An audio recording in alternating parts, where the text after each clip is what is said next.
everyone, today I'm going to read Harry Potter and the Sorcerer's Stone by J.K. Rowling. Let's start with Chapter 1. Chapter 1. The Boy Who Lived. Mr. and Mrs. Dudley of Number 4 Private Drive were proud to say that they were perfectly normal. Thank you very much. They were the last people you'd expect being involved in anything strange or mysterious, because they just didn't hold such nonsense. Mr. Dudley was the director of a farm called Groning, which made drills. He was a big, beefy man with hardly any neck, although he did have a very large mustache. Mrs. Dudley was thin and blonde and had nearly twice the usual amount of neck, which came in very useful as she spent so much of her time craning over garden fences, spying on the neighbors.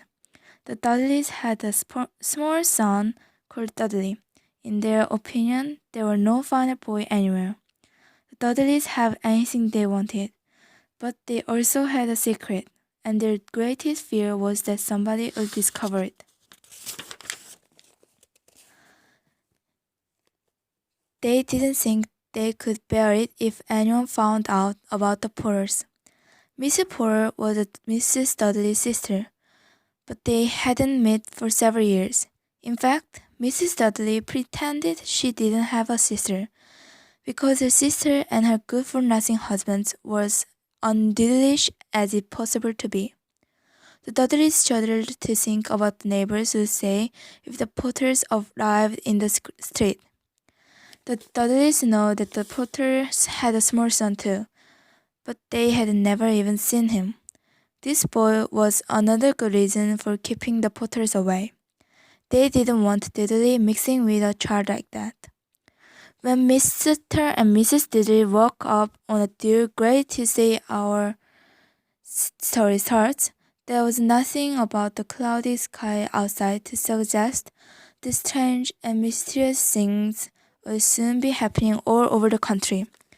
Mr. Dudley hummed as he picked out his most boring tie for work, and Mrs. Dudley gossiped away happily as she wrestled a screaming Dudley into his high chair. None of them noticed a large 20-hour flutter past the window.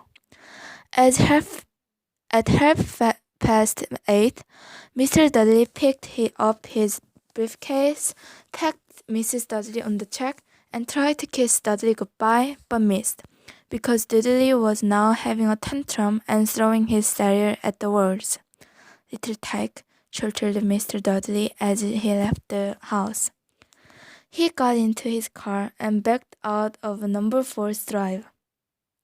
It was one of the corner of the street that he noticed the first sign of something peculiar: a cat reading a map. For a second, Mr. Dudley didn't realize what he had seen. Then he jerked his head around to look again. There was a tabby cat standing on the corner of Private Drive, but there was a map inside. How could he have been thinking of? It must have been a trick of light. Mr. Dudley blinked and stared at the cat. It stared back. As Mr. Dudley drove around the corner and up the road, he watched the cat in his mirror. It was now reading the sign that said Private Drive. No, looking at the sign. Cats couldn't read maps or signs. Mr. Dudley gave himself a little shake and put the cat out of his mind.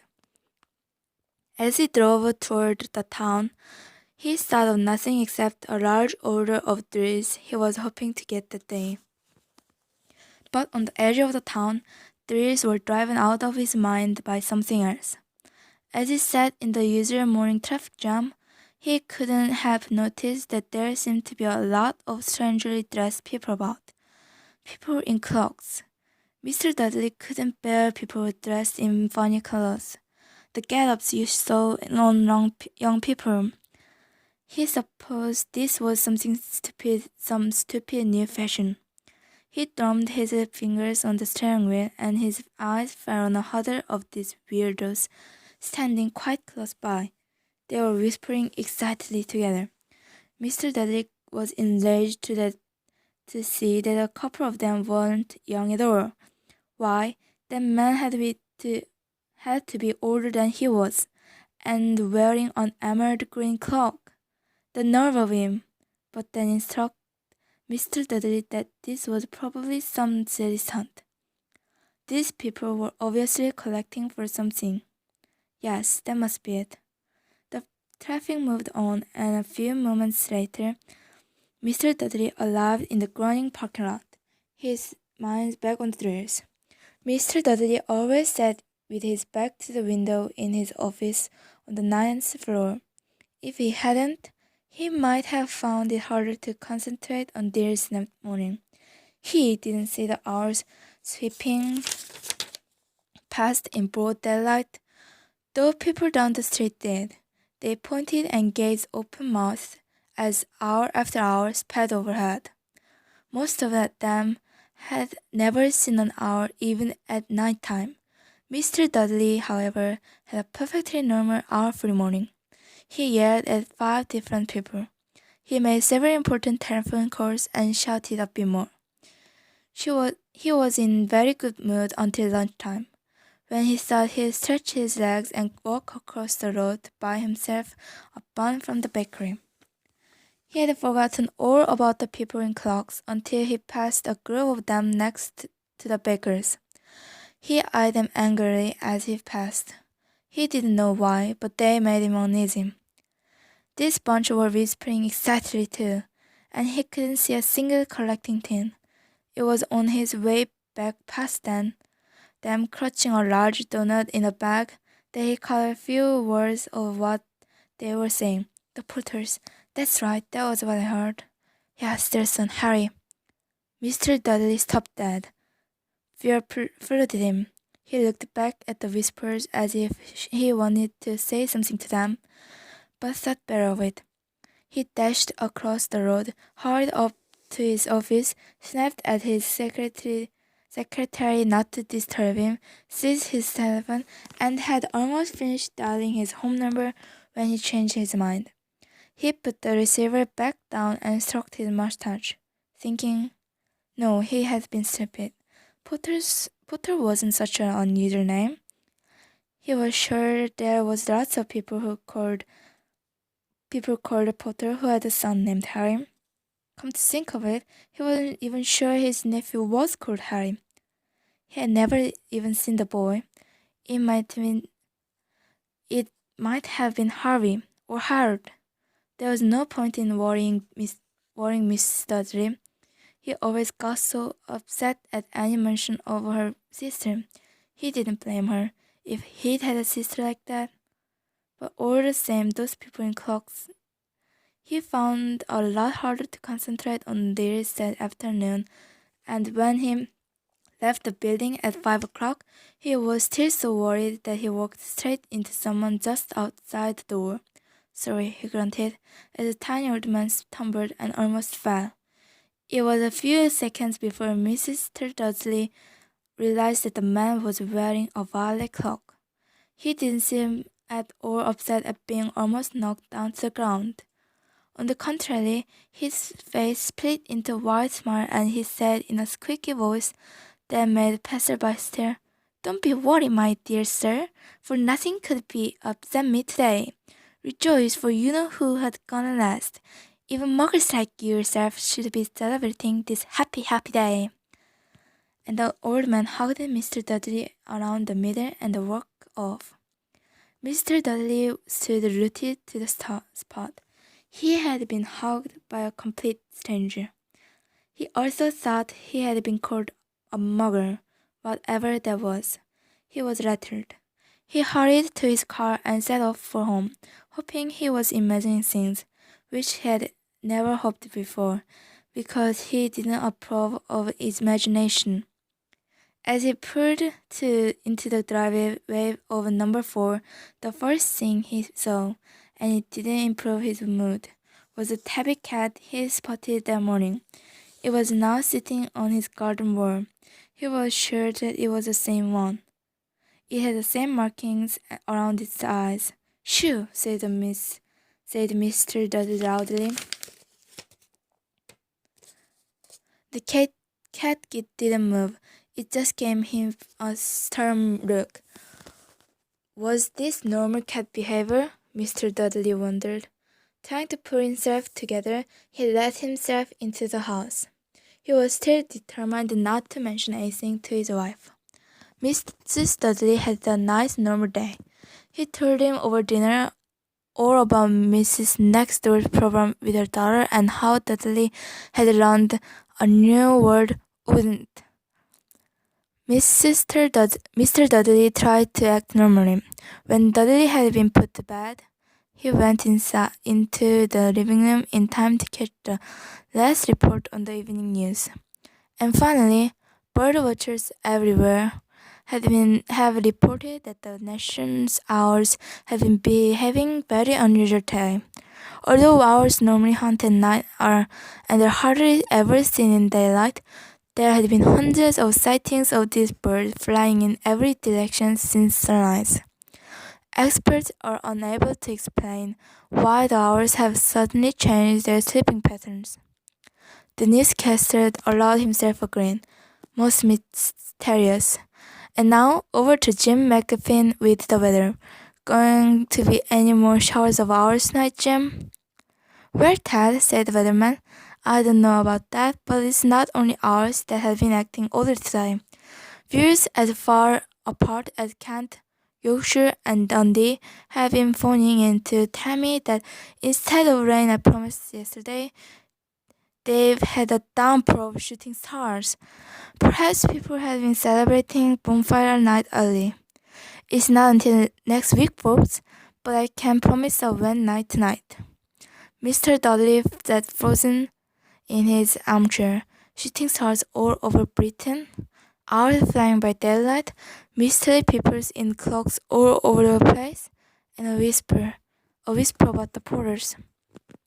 Mrs. Dudley came into the living room carrying 2 cups of tea. It was no good. He'd have to say something to her. He cleared his throat nervously. Petunia dear, you haven't heard anything from your sister lately, have you? As he expected, Mrs. Dudley looked shocked and angry. After all, they normally pretended he didn't have a sister. No, she said sharply. Why? Funny stuff on the news. Mr. Dudley mumbled, our shooting stars, and there was a lot of funny-looking people in town today. So? Snapped Mrs. Dudley. Well, I just thought maybe it was something to do with her crowd. Mrs. Dudley sipped her tea through pursed lips. Mr. Dudley wondered whether he dared to tell her he heard the name Paul. He decided he didn't dare. Instead, he said, as casually he could, their son. He'd be about Dudley's age now, wouldn't he? I suppose so, said Mrs. Dudley stiffly. What's his name again? Howard, wasn't it? Harry. Nasty common name, if you ask me. Oh, yes, Mr. Dudley, his heart sinking horribly. Yes, I quite agree. He didn't say another word on the subject as they went upstairs to bed. While Mrs. Dudley was in the bathroom, Mr. Dudley crept to the bedroom window and peered down into the front garden. The cat was still there. It was staring down the private drive as though it was waiting for something. Was he imagining things? Could all this have anything to do with the Poles? If it did, if it got out that they were related pair of, well, he didn't think he could bear it. The Dudleys got into bed. Mrs. Dudley fell asleep quickly, but Mr. Dudley lay awake, turning it all over his mind. His last comforting thought before he fell asleep was that even if the Poles were involved, there was no reason for them to come near him and Mrs. Dudley. The Potters knew very well what he and Petunia thought about them and their kind. He couldn't see how he and Petunia could get mixed up in anything that might have been going on. He yawned and turned over. It couldn't affect them. How wrong he was. Mr. Dudley might have been dripping to uneasy sleep, but the cat on the wall outside was showing no sign of sleepiness. It was sitting as still as a statue, its eyes fixed unblinkingly on the far corner of the private drive. It didn't so much as quiver when a car door slammed on the next street, nor when 2 hours swooped overhead. In fact, it was nearly midnight before the cat moved at all. A man appeared on the corner the cat had been watching, appeared so suddenly and silently, you'd have thought he just popped out of ground. The cat's tail twitched and its eyes narrowed. Nothing like this man had been seen on Private Drive. He was tall, thin, and very old, judging by the silver of his hair and the beard, which were both long enough to tuck into his belt. He was wearing long gloves, a purple cloak that swept the ground, and high-heeled buckled boots. His blue eyes were light, bright, and sparkling beyond half-moon spectacles, and his nose was very long and crooked, as though it had been broken at least twice. This man's name was Albus Dumbledore. Albus Dumbledore didn't seem to realize that he had just arrived in a street where everything from his name to his boots was unwelcome. He was busily rummaging in his cloak, looking for something.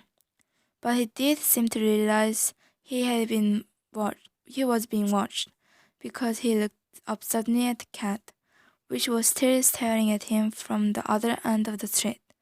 For some reason, the sight of the cat seemed to amuse him. He chuckled and muttered, "I should have known." He found what he was looking for in his inside pocket. It seemed to be a silver cigarette lighter. He flicked it open, held it up in the air, and clicked it. The nearest street lamp went out with a little pop. He clicked it again. The next lamp flickered into the darkness. 12 times he clicked the pot outer until the only lights left on the whole street were 2 tiny pinpricks in the distance, which were eyes of the cat watching him. If anyone looked out of their window now, even beady-eyed Mrs. Dudley, they wouldn't be able to see anything that was happening down on the pavement. Dumbledore slipped the put outer back inside his cloak and set off down the street toward number 4, where he sat down on the wall next to the cat.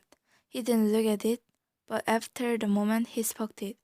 "Fancy seeing you here, Professor McGonagall." He turned to smile at the tabby, but it had gone. Instead, he was smiling at a rather severe-looking woman who was wearing a square glasses, exactly the shape of the markings the cat had around its eyes.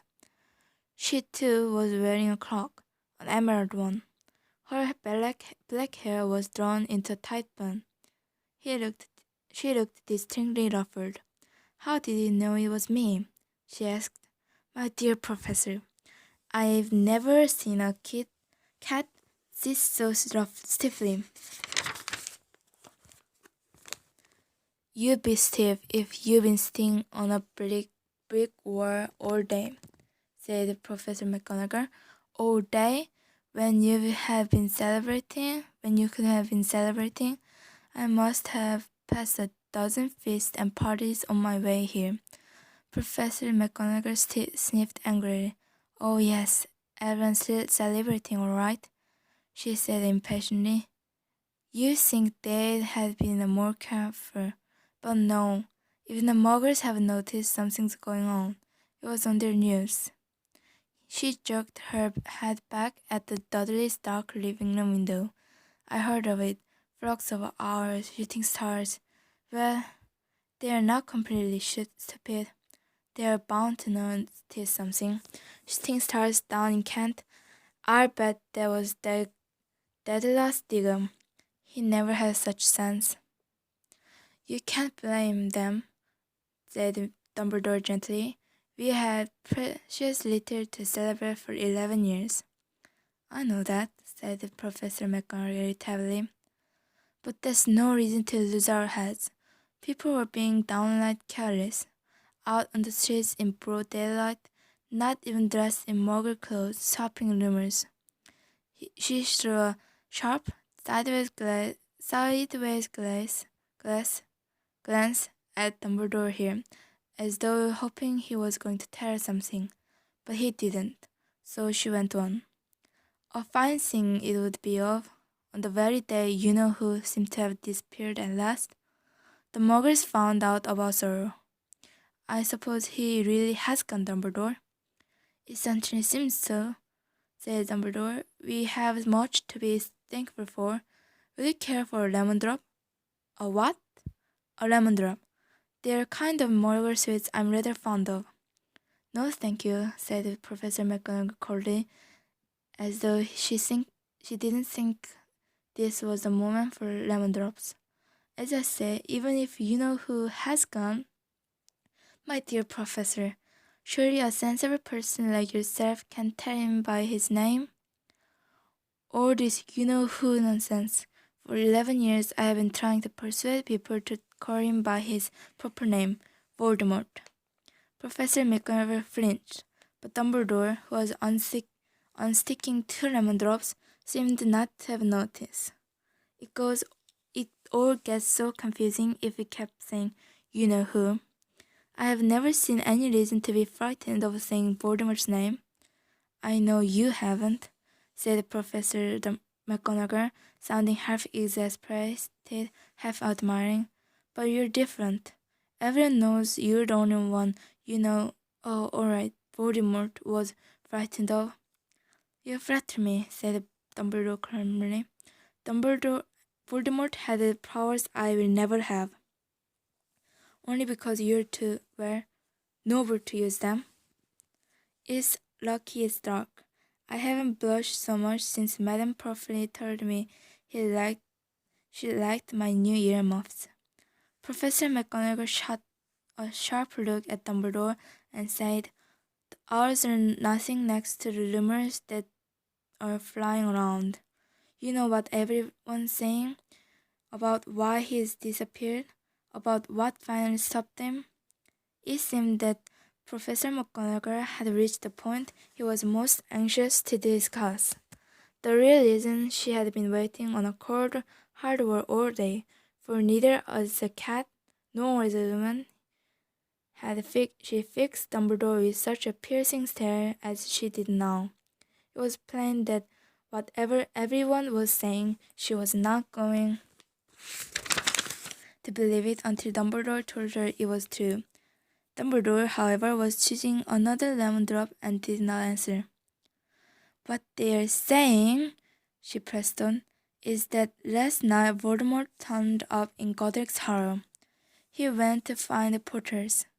The rumor is that Lily and James Potter are that they are dead." Dumbledore bowed his head. Professor McGonagall gasped. "Lily and James! I can't believe it. I didn't want to believe it. Oh, Albus." Dumbledore reached out and patted her on the shoulder.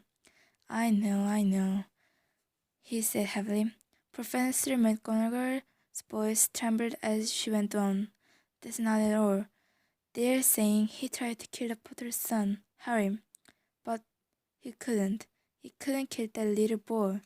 No one knows why or how, but they're saying that when he couldn't kill Harry Potter, Voldemort's power somehow broke. And that's why he's gone." Dumbledore nodded glumly.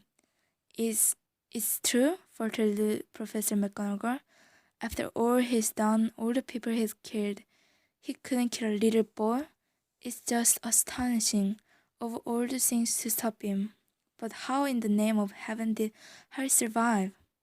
"We can only guess," said Dumbledore. "We may never know." Professor McGonagall pulled out a lace handkerchief and dabbed at her eyes beneath her spectacles. Dumbledore gave a great sniff as he took a golden watch from his pocket and examined it. It was a very old watch. It had 12 hands but no numbers. Instead, the little planets were moving around the edge. It must have made sense to Dumbledore, though, because he put it back to his pocket and said, Hagrid's right. I suppose it was he who told you I'd be here, by the way. Yes, said Professor McGonagall, and I didn't suppose you were going to tell me why you're here, of all places. I've come to bring Harry to his aunt and uncle. They're the only family he has left now. You can't mean the people who live here? Cried Professor McGonagall, jumping to her feet and pointing at number 4. Dumbledore, you can't. I've been watching them all day. You couldn't find two people who are less like us. And they've got this done. I saw him kicking his mother all the way up the street, screaming for sweets. Harry Potter come and live here? It's the best place for him, said Dumbledore firmly. His aunt and uncle will be able to explain everything to him when he's older. I've written them a letter. A letter? Repeated Professor McGonagall faintly, sitting back down on the wall. Really, Dumbledore, you think you can explain all this in a letter? These people will never understand him. He'll be famous, a legend. I wouldn't be surprised if today was known as Harry Potter Day in the future. There will be books written about Harry. Every child in our world will know his name. Exactly, said Dumbledore, looking very seriously over the top of his half-moon glasses. It would be enough to turn any boy's head. Famous before he can walk and talk. Famous for something he won't even remember. Can you see how much better off he'll be growing up away from all that until he's ready to take it? Professor McGonagall opened her mouth, changed her mind, swallowed, and said, Yes, you're right, of course. But how's the boy getting here, Dumbledore? She eyed the clock suddenly, as though she thought he might be hiding Harry underneath it. Hagrid's bringing him. You think it's wise to trust Hagrid with something as important as this? I would trust Hagrid with my life, said Dumbledore. I'm not saying his heart isn't in the right place, said Professor McGonagall grudgingly. But you can't pretend he's not careless. He does tend to. What was that? A low rumbling sound had broken the silence around them. It grew steadily louder as they looked up and down the street for some sign of a headlight. It swelled to a roar as they both looked up at the sky, and a huge motorcycle fell out of the air and landed on the road in front of them. If the motorbike was huge, it was nothing to the man sitting astride it. He was almost twice as tall as a normal man, at least 5 times as wide. He looked simply too big to be allowed and so wild. Long tangles of bushy hair and beard hid most of his face. He had hands the size of trash can lids, and his feet in their leather boots were like baby dolphins. In his vast, muscular arms he was holding a bundle of blankets. Hagrid, said Dumbledore, sounding relieved. At last. And where did you get the motorcycle? Borrowed it, Professor Dumbledore, sir, said the giant, climbing carefully out of the motorcycle as he spoke. Young Sirius Black lent it to me. I've got him, sir. No problems. Were there? No, sir. House was almost destroyed, but I got him out of all right before muggles started swarming around. He fell asleep as we were flying over Bristol. Dumbledore and Professor McGonagall bent forward over the bundle of blankets. Inside, just visible, was a baby boy, fast asleep. Under the tuft of jet black hair over his forehead, they could see a casually shaped cut, like a bolt of lightning. Is that where whispered Professor McGonagall. Yes, said Dumbledore. He'd have the scar forever. Can you do something about it, Dumbledore? Even if I could, I wouldn't. Scars can come in handy. I have one myself above my left knee that is a perfect map of the London Underground. Well, give him here, Hagrid. We'd better get this over with. Dumbledore took Harry in his arms and turned toward the Dudley's house. Could I say goodbye to him, sir? Asked Hagrid. He bent his grey shaggy head over Harry and gave him what must have been a very scratchy whisker kiss. And then suddenly Hagrid sent out a howl like a wounded dog. Shh! hissed Professor McGonagall. You waked the muggers. Sorry, sobbed Hagrid, taking out a large spotted handkerchief and burying his face in it. But I can't stand it. Lily and James dead, and poor little Harry off to live with the muggers. Yes, it's all very sad, but get a grip on yourself, Hagrid, or we'll be found, Professor McGonagall whispered, patting Hagrid gingerly on the arm as Dumbledore stepped over the low garden wall and walked to the front door. He laid Harry gently on the doorstep, took a letter out of his cloak, tucked it inside Harry's blankets, and then came back to the other two. For a full minute, the three of them stood and looked at the little bundle. The Hagrid's shoulders shook. Professor McGonagall blinked furiously, and the twinkling light that usually shone from Dumbledore's eyes seemed to have gone out. Well, said Dumbledore finally, that's that. We've no business staying here. We may as well go and join the celebrations. Yeah, said Hagrid in a very muffled voice. I best get this bike away. Good night, Professor McGonagall, Professor Dumbledore, sir. Wiping his streaming eyes on his jacket sleeve, Hagrid swung himself onto the motorbike and kicked the engine into life. With a roar, it rose into the air and off into the night. I shall see you soon, I expect, Professor McGonagall, said Dumbledore, nodding to her. Professor McGonagall blew her nose in reply. Dumbledore turned and walked back down the street. On the corner, he stopped and took out the silver plotter. He clicked it once, and the 12 balls of light sped back to their strip lamps, so the private drive glowed suddenly orange, and he could make out a tabby cat slinking around the corner at the other end of the street. He could just see the bundle of blankets on the step of number 4. Good luck, Harry, he murmured. He turned on his heel, and with a swish of his cloak, he was gone. A breeze ruffled the neat hedges of Private Drive, which lay silent and tidy under the inky sky. The very last place you'd expect astonishing things to happen. Harry Potter rolled inside his blankets without waking up. One small hand closed on the letter beside him, and he slept on, not knowing he was special, not knowing he was famous, not knowing he would be woken in a few hours' time by Mrs. Dudley's scream as he opened the front door to put out the milk bottles, nor that he would spend the next few weeks being prodded and pinched by Cousin Dudley.